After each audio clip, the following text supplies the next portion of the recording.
Estamos estudiando, hermanos amados, y Dios quiera que usted tenga todo el interés de hacer este estudio conmigo acerca de los profetas y las profecías en el Nuevo Testamento. Ya estudiamos acerca de los profetas y la profecía en el Antiguo Testamento. Y como les dije antes, la profecía y los profetas en el Nuevo Testamento son muy distintos a lo que fue la profecía y el profeta en el Antiguo Testamento. Fue muy distinto. En el Nuevo Testamento hay una normativa acerca de cómo profetizar. Entonces, lo que vamos a estudiar aquí en la palabra del Señor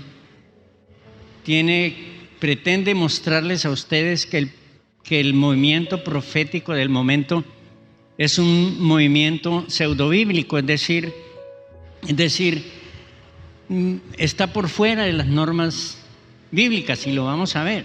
Amén, lo vamos a ver, hermanos, en la Escritura. Y que hay, hermanos, un dote de engaño importante en ese mover profético, queridos hermanos. Y yo pienso que una de las maneras como el maligno engaña al pueblo de Dios es a través de ese movimiento profético, sin querer decir que no haya y sin querer decir que no haya profecía, porque eso es lo que vamos a estudiar. Yo les voy a mostrar un video, dura 5 minutos el video, les ruego que estén atentos. El video tiene que ver con un congreso profético que se hizo en Venezuela, y entonces a ese congreso profético fueron invitados unos 4 profetas de corte internacional, de esos profetas que profetizan sobre naciones, y eso fue en el 2010. En el 2010 apenas empezaba como a acentuarse la crisis en Venezuela, y ellos profetizaron que a partir del 2010 iba a venir una bendición a Venezuela. Dios iba a levantar a Venezuela y pues unas profecías de prosperidad y bendición. Y todos acertaron en lo mismo. Y lo que uno puede evidenciar es que eran profecías falsas, que nada de eso se cumplió. Y que son profetas de talla internacional, con reconocimiento, hermanos amados.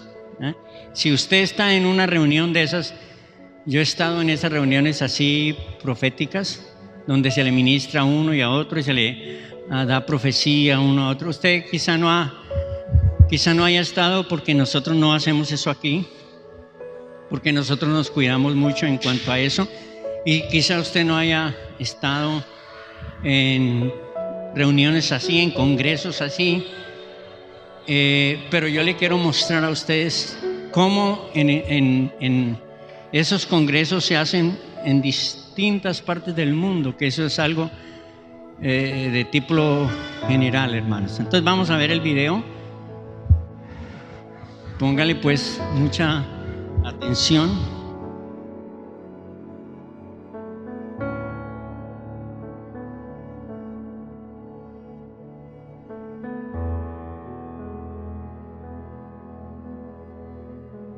Eso es lo que es un congreso apostólico, donde congrega muchos profetas que todos profetizan falso, ¿no? ¿Vieron ustedes increíblemente cómo todos profetizan que desde el 2010 Venezuela se va a levantar, la economía se va a levantar, las cosas van a cambiar?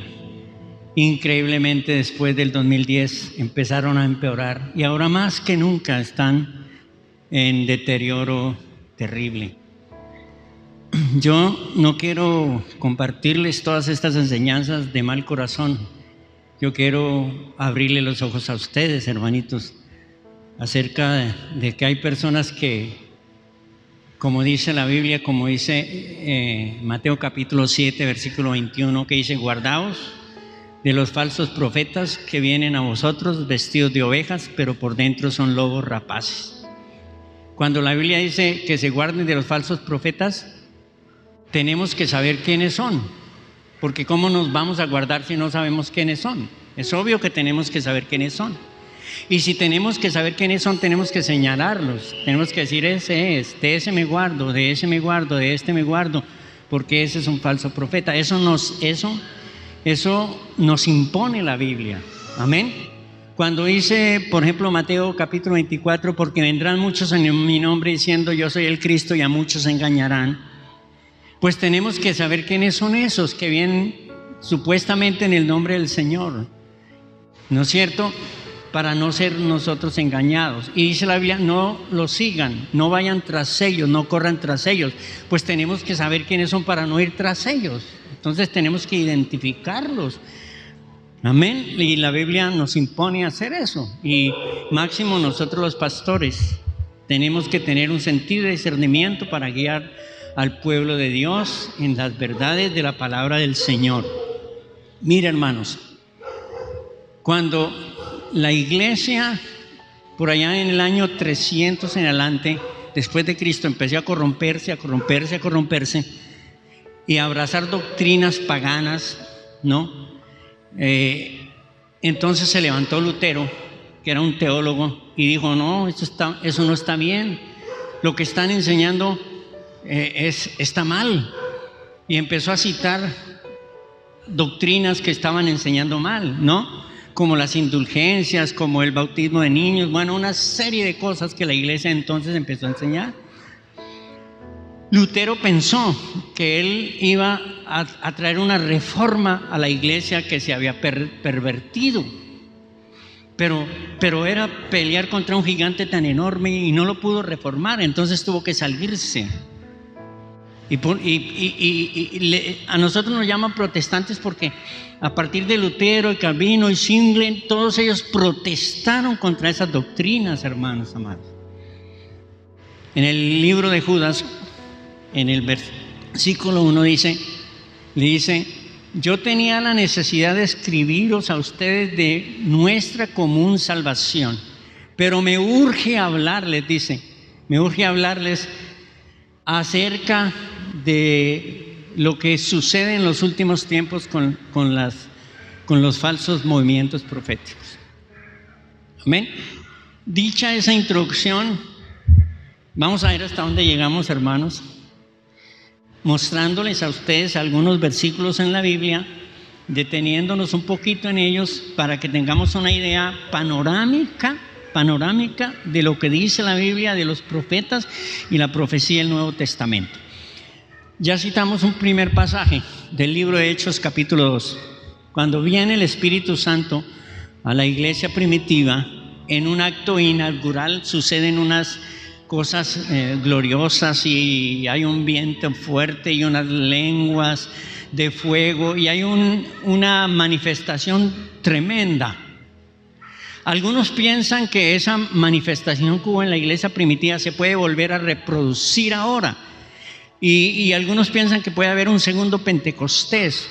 No, hermanos, esa manifestación de esa manera tan gloriosa se dio porque fue el hecho inaugural de que el Espíritu Santo empezaba su obra con la iglesia y tenía que haber un evento que determinara el comienzo de esa obra del Espíritu Santo.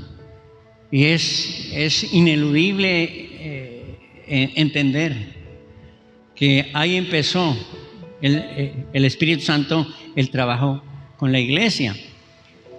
Y entonces Pedro cita, ¿no? Explicándoles a ellos, a los judíos que se reunieron y a los que se reunieron ahí viendo lo que sucedió en el libro de los Hechos en el capítulo 2, en la venida del Espíritu Santo.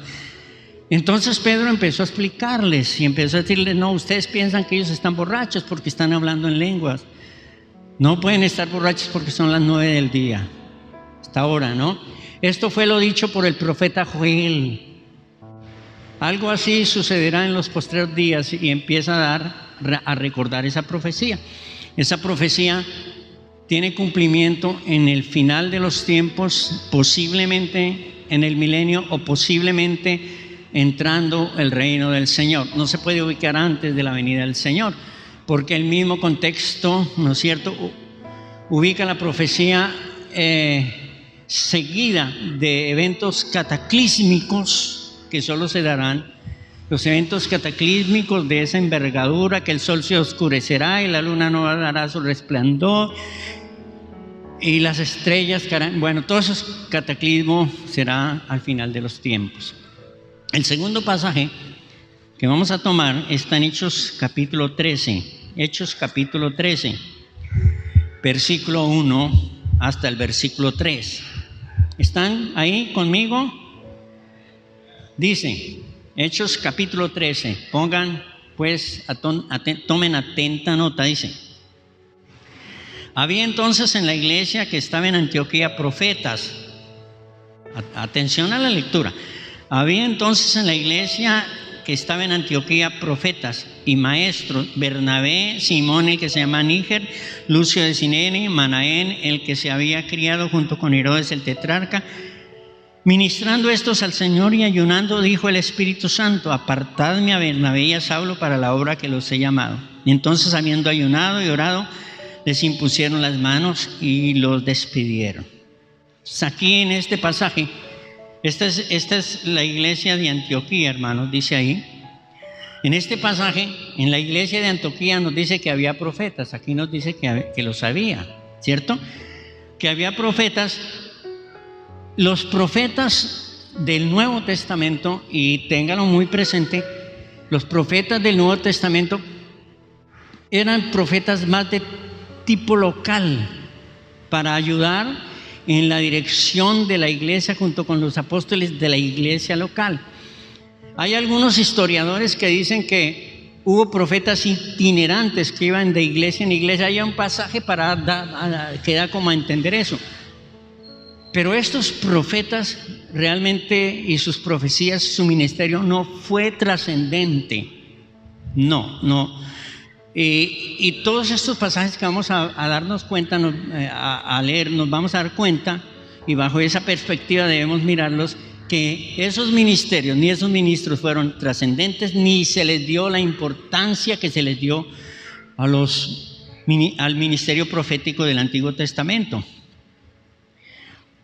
Hermanos, miren, en el Nuevo Testamento, en la iglesia primitiva, donde se está escribiendo el Nuevo Testamento, no tenían la Biblia, tenían el Antiguo Testamento.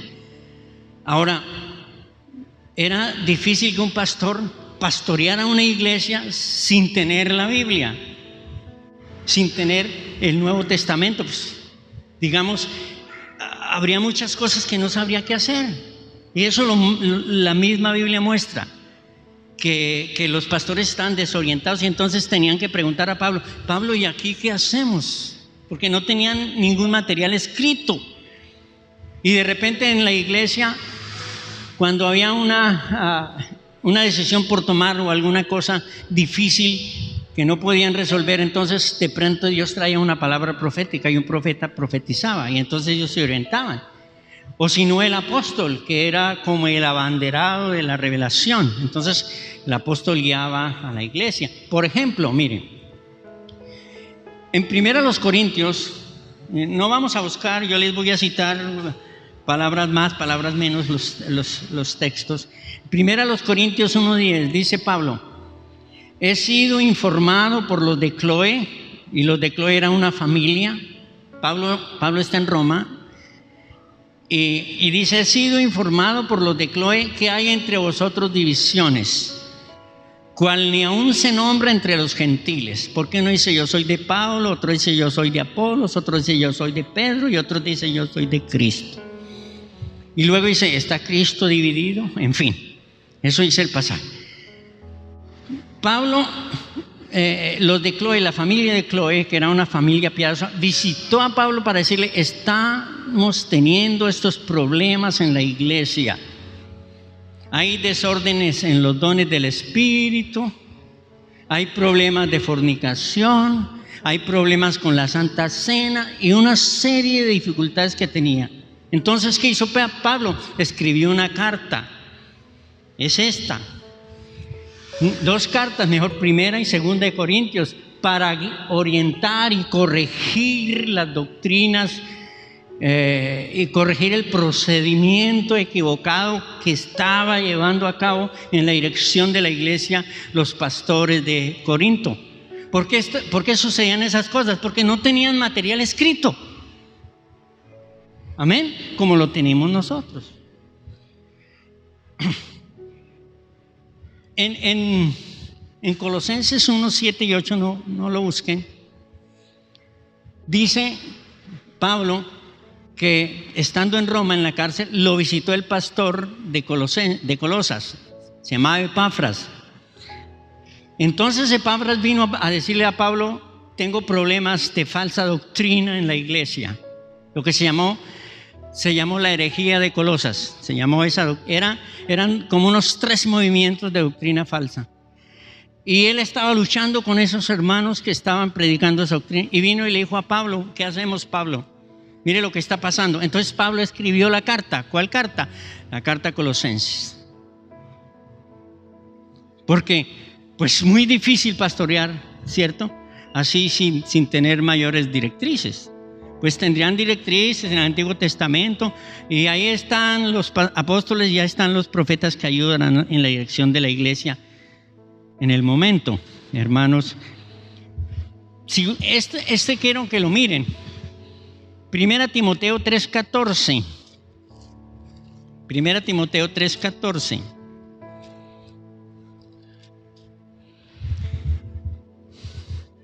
Dice así: esto te escribo aunque tengo la esperanza de ir pronto a verte. Pablo está en la cárcel, piensa que quizá pueda salir y te pueda ir a ver. Miren lo que dice el 15: para que si tardo sepas cómo debes conducirte en la casa de Dios. Es decir, Timoteo había momentos en que no sabía qué hacer. Y Pablo le dice: te escribo esta carta. ¿Cuál? La primera carta a Timoteo y la segunda, para que esas cartas orientaran a Timoteo en cuanto al proceder de él como pastor en esa iglesia. Dice,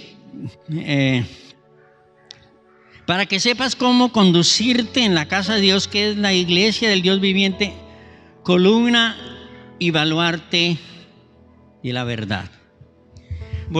Estamos estudiando Hechos 13. Volvamos a Hechos 13. Ellos en Hechos capítulo 13 están ayunando y orando. Dice ahí, estaban en ayuno y oración, ¿no es cierto? ¿Podemos pensar por qué estaban orando y ayunando? Seguramente el contexto nos da la idea. Posiblemente estaban orando y ayunando para que se extendiera el evangelio, para que se diera a conocer el mensaje del Señor, para poder cumplir con la gran comisión. Y están pidiéndole al Señor: Señor, ¿cómo hacemos? ¿Qué no sabemos qué hacer? Tú nos mandas que prediquemos en todo el mundo hasta lo último de la tierra, y no sabemos cómo hacerlo. Muéstranos, oriéntanos. Y mientras ellos están orando, dice aquí: ministrando estos al Señor y ayunando, dijo el Espíritu Santo: apartadme a Bernabé y a Saulo para la obra que los he llamado. Dijo el Espíritu Santo. ¿Cómo dijo el Espíritu Santo? Pues alguno profetizó. Ahí, alguno de los líderes de la iglesia, mientras ellos están orando y pidiendo al Señor: dinos qué hacemos, cómo nos guiamos. Entonces el Espíritu dice por medio de alguno, el Señor dice que aparten a Bernabé y a Saulo para la obra del ministerio. Amén. Esa manera de ejercitar el don de profecía o el oficio de profecía es muy distinto a como hoy se hace. Y luego dice la Biblia: entonces ayunando y orando les impusieron las manos y los despidieron. Hicieron una ceremonia, hermanos. Entonces el Señor dijo: apártenme a Bernabé y a Saulo. Y luego los hermanos de la iglesia de Éfeso oraron por ellos dos, les impusieron las manos y le dijeron: váyanse a hacer la obra misionera. Los instituyeron en el ministerio misionero a Bernabé y a Pablo. Pablo era apóstol y Bernabé era evangelista, más bien. Pero esto también pasó con Timoteo. por favor, vaya a 1 Timoteo, capítulo 1, 1 Timoteo, capítulo 1, versículo 18. Dice así: este mandamiento, hijo mío, te encargo, para que conforme a las profecías que se hicieron antes, en cuanto a ti, milites por ellas la buena palabra. Ahora mire, dice, este mandamiento, ¿cuál mandamiento? Bueno, en el versículo 3 en adelante, Pablo le da un mandamiento a Timoteo. Dice: como te rogué que te quedases en Éfeso cuando fui a Macedonia, para que mandases a algunos que no enseñen diferentes doctrinas. Entonces, Pablo le dice: bueno, Timoteo, parece que Timoteo no está controlando la intromisión de las falsas doctrinas, que fue problema en todas las iglesias del Nuevo Testamento y que es problema en la iglesia de nosotros hoy. Lo que pasa es que no se quiere ver como se ve, como lo vivían los pastores en el Nuevo Testamento. Entonces dice, mire, para que conforme a las profecías que se hicieron antes en cuanto a ti. ¿Cuáles profecías? Pues las profecías que algunos hermanos dieron sobre Timoteo.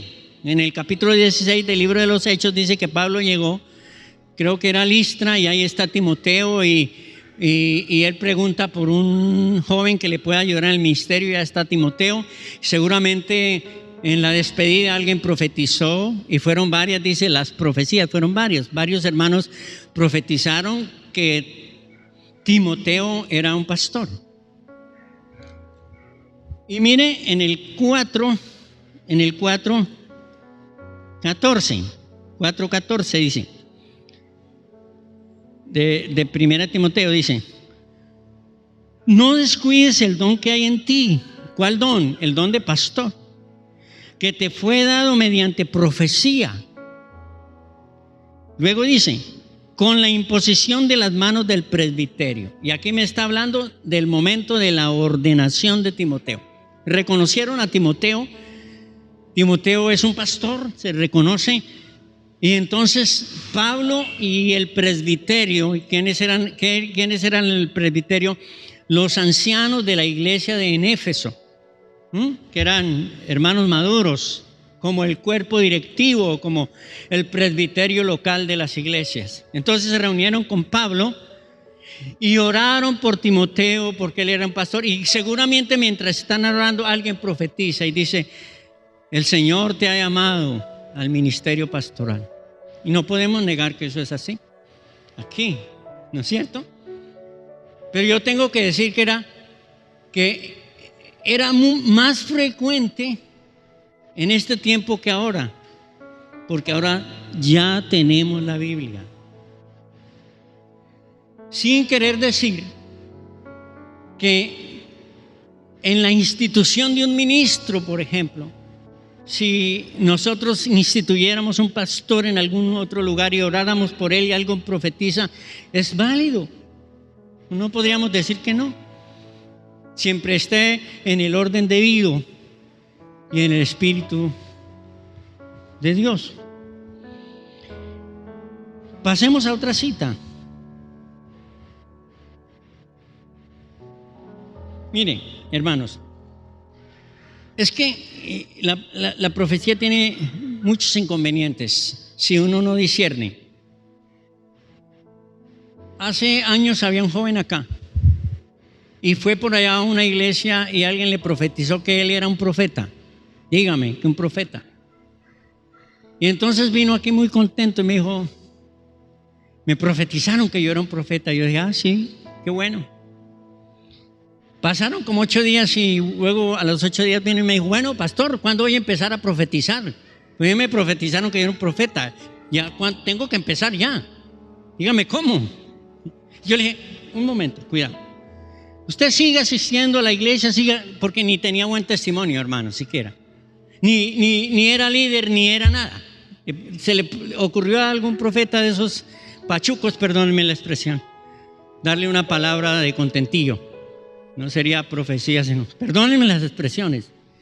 Y vino aquí con esas ínfulas de que ya va a empezar a profetizar. Yo dije, no, espérese, siga asistiéndole, siga congregándose, siga buscando al Señor, que con el tiempo, si el Señor tenía algo para usted, Dios le dará. Sí, como a los 6 meses se apartó, se fue al mundo y allá estaba tomando y bailando en las discotecas, y hoy todavía está allá, le está profetizando a la póker y a la, ¿no? Entonces hay mucho engaño en eso, hermanos, sin querer decir que no haya profecías de verdad.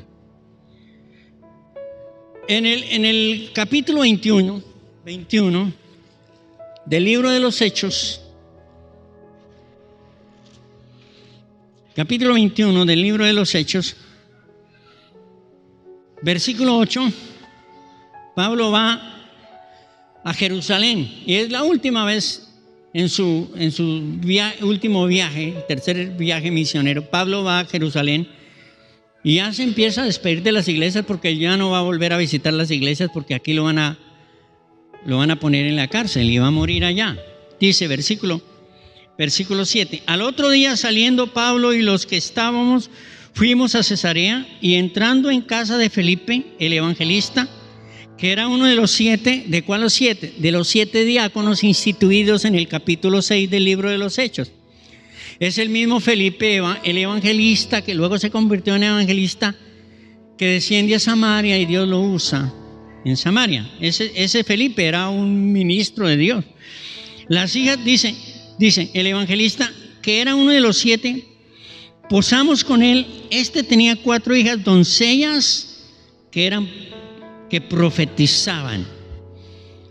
No dice que eran profetisas, dice que profetizaban. Es distinto decir que uno es profeta a decir que profetiza. Pero si los profetas profetizan, sí. Pero lo que aquí se ve es el don de profecía, porque el don de profecía es distinto al oficio del profeta. Muy bien. Ellas profetizaban, ¿no? Pero no dice que profetizaban, no dice. Ni dice dónde. Si en el templo, si en la casa, ni dicen cómo.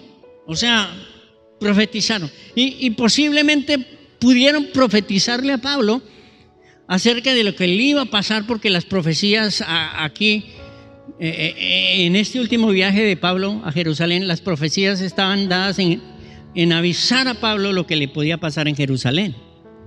Posiblemente era sobre eso. Pero mire lo que sigue.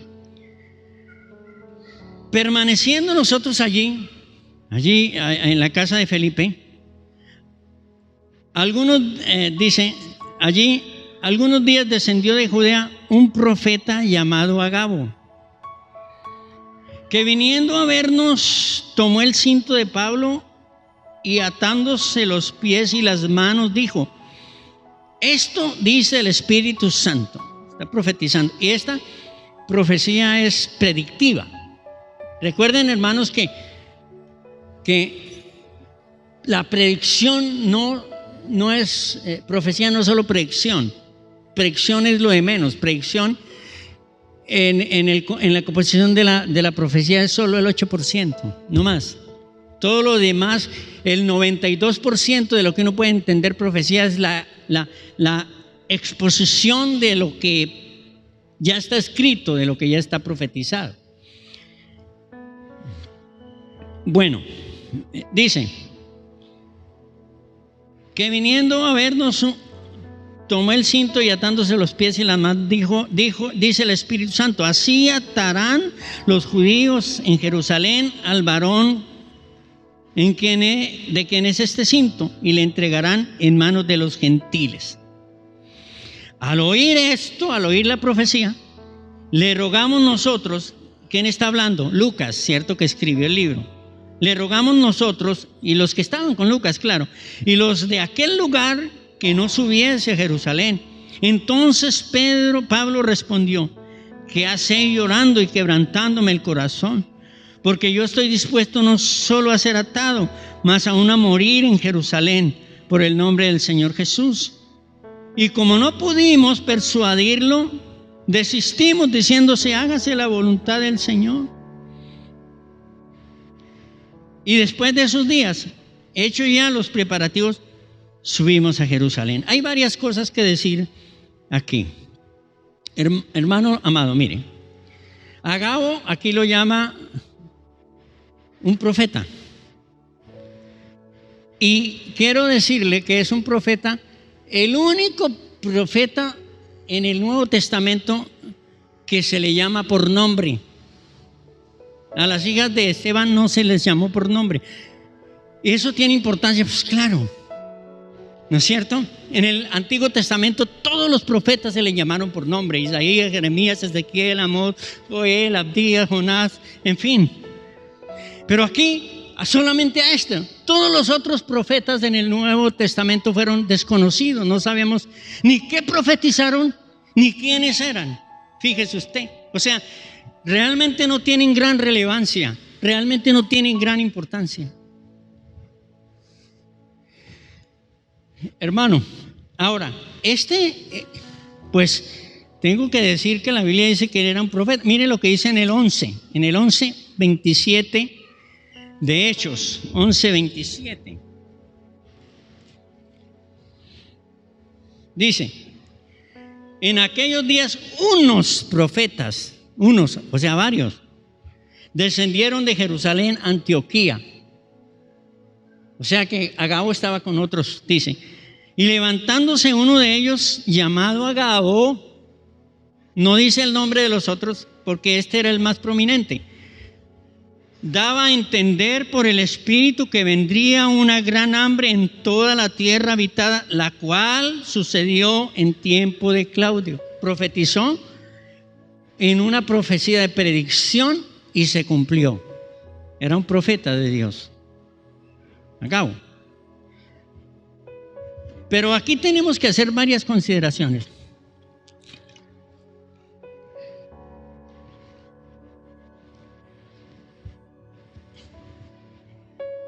Agabo le profetiza a Pablo que él va a correr peligro si sube a Jerusalén. Así le van a hacer al siervo, lo van a atar como cogió el cinto, ¿cierto? Y entonces todos empezaron a decir, no, Pablo, mire, le profetizaron, no suba. Pero además de eso, otros le habían profetizado lo mismo. Por favor, mire, el capítulo 21 del libro de los Hechos, capítulo 21, versículo 11. No, ese no es 20, capítulo 20, Hechos 20, 22. Ya le dice, leamos desde el 21, testificando a judíos y a gentiles acerca del arrepentimiento para con Dios y de la fe en nuestro Señor Jesús. Está él diciendo a los ancianos de Éfeso, de Mileto, perdón, acerca de su ministerio. Dice, y ahora he aquí, ligado yo en espíritu, voy a Jerusalén sin saber lo que allá me va a acontecer, salvo que el Espíritu Santo por todas las ciudades me da testimonio diciendo que me esperan prisiones y tribulaciones. ¿Cómo le daba testimonio? Pues por las profecías en esas iglesias donde él había ido. Y todos le decían, mire, atención aquí porque es muy importante que tengamos claro esto. Todos le decían lo mismo, va a pasar lo mismo, eran evidentes las profecías. Mire el versículo, capítulo 21, versículo 4. Hallados los discípulos, nos quedamos allí 7 días. Leamos desde antes, leamos desde el 1 del 21. Después de separarnos de ellos, zarpamos y fuimos con rumbo directo a Cos y en fin, 3, y al avistar a Chipre, dejándola a mano izquierda, navegamos a Siria y arribamos a Tiro, porque el barco había de descargar allí. Y hallados en Tiro, hallados los discípulos, nos quedamos allí 7 días. Y ellos decían a Pablo por el Espíritu que no subiese a Jerusalén. ¿Cómo le decían? Le profetizaban que no subiera. Entonces, aquí tenemos una cantidad de profecías para Pablo diciéndole que no suba. Eran profecías verdaderas, pero atención a esto, Pablo no las obedeció. Increíble, no las obedeció. ¿Por qué? Porque aunque eran profecías verdaderas, eran profecías que pretendían sacar a Pablo de la voluntad de Dios. Usted dice, y yo también me sorprendo al ver eso, cómo una profecía buena le puede hacer perder a uno el rumbo, a pesar de ser cierta y buena. Terrible, hermanos.